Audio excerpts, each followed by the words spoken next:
पूर्व सांसद किरीट सोमैया ने मीडिया से बातचीत में बताया कि परभणी जिले में बांग्लादेशी नागरिकों के खिलाफ की गई कार्रवाई की उन्होंने समीक्षा की और जिनके पास वैध दस्तावेज नहीं है उन पर कानूनी कार्रवाई की जाएगी। उन्होंने कहा कि इस मामले में लापरवाही बरतने वाले अधिकारियों पर भी निर्णय लिया जाएगा। तपोवन में पेड़ काटे जाने को उन्होंने गलत बताया और कहा कि इसे सुधारने के लिए नए पेड़ लगाए जाएंगे। सोमैया ने मुंबई और नासिक से जुड़े राजनीतिक मुद्दों पर भी प्रतिक्रिया दी और दावा किया कि भविष्य में भारतीय जनता पार्टी का प्रभाव बढ़ेगा।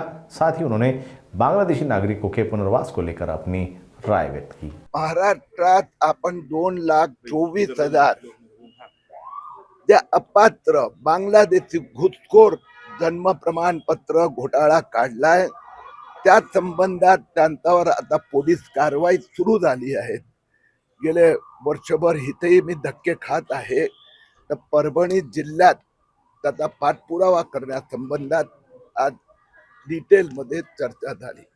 परभणीत पण आज मी 109 लोकांची यादी दिली की ज्यांनी आधार कार्डवर एक जन्म तारीख आहे आणि जन्म प्रमाणपत्र दुसऱ्याच तारखेचं घेतलं। तर ह्याच्यावर आता पोलीस कारवाई सुरू होणार। महाराष्ट्रात 2,24,000 प्रमाणपत्र रद्द झाले आहे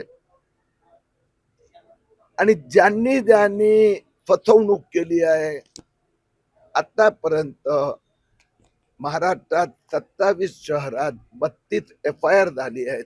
5,000 जे लाभार्थी अर्जदार यांच्यावर पोलीस कारवाई सुरू आहे। अधिकार आता हे सगळं प्रकरण पूर्ण झाल्यानंतर हा अधिकार मुख्यमंत्र्यांचा आहे। माझं काम देशाची सुरक्षा, जी व्यक्ती अपात्र आहे मग तो अफगाणिस्तानचा आहे, पाकिस्तानचा आहे, बलुचिस्तानचा आहे की बांगलादेशचा आहे, तो माझ्या दृष्टीने महत्वाचा पॉइंट नाही।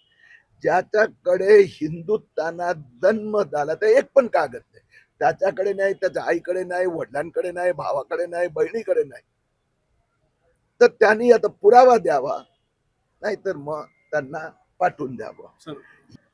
अधिकाऱ्यांचं चुकलं, नजरअंदाज झाला, त्या संबंधात आता गेल्या 15 दिवसापूर्वी मंत्रालयात वरिष्ठ अधिकाऱ्यांची बैठक झाली होती। निवडणुकानंतर परत बैठक होणार, त्यावेळी ते ठरवणार। आज सगळेच अधिकारी इथे होते आणि त्यांनी जे FIR झालेले आहेत म्हणजे परभणीमध्ये तर त्यात हळूहळू संख्या वाढत चालली आहे। आतापर्यंत 60 झाली, आज 1 ते 9 ची यादी दिली आहे, ते वाढणार। सर नाशिक माझं असं म्हणणं आहे की प्रत्येक गोष्टीत राजकारणात आणायचं नसते। कुणाची काही चूक झाली असेल तर आपल्याकडे आहे प्रावधान। समजा मी चुकून एक वृक्ष तोडलं तर त्याच्या समोर 2-3 वृक्ष लावून आता काहीतरी चूक झाली असेल तर ते सुधारून घेण्यात येणार। आणि आपल्या इथे नाशिक मध्ये कुंभमेळा होणार आहे, हे लक्षात ठेवून सगळ्यांनी एकत्रित काम करणं आवश्यक आहे। एकतर्फी आहे तर राज ठाकरे असो, उद्धव ठाकरे असो, ह्या सगळ्यांमध्ये अर्धी गोल टोपी लावण्याची स्पर्धा सुरू आहे।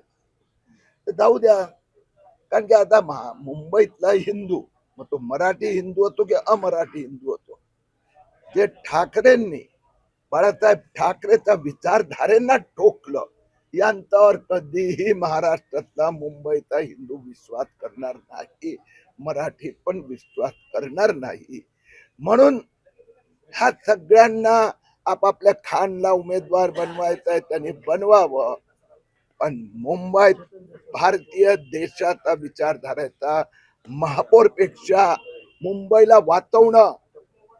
कारण की मुंबईत टाटा इन्स्टिट्यूटने जे रिपोर्ट दिलाय की असंच चालू राहिलं बांगलादेशीचं अतिक्रमण तर मुंबईत 2050 मध्ये 30% मुस्लिम होणार, मुंबई हातातून निघून जाणार। उद्धव ठाकरेंना त्याची चिंता नाहीये, त्यांना फक्त पर्सेंटेजची काळजी आहे। याच्यापेक्षा राष्ट्रवजन किती पाहिजे? पूर्ण महाराष्ट्रात आणि या बांगलादेशी देशाची रक्षा, मला आहे ना त्या बांगलादेशचं बांगलादेशमध्ये पुनर्वसन करणं जास्त महत्वाचं।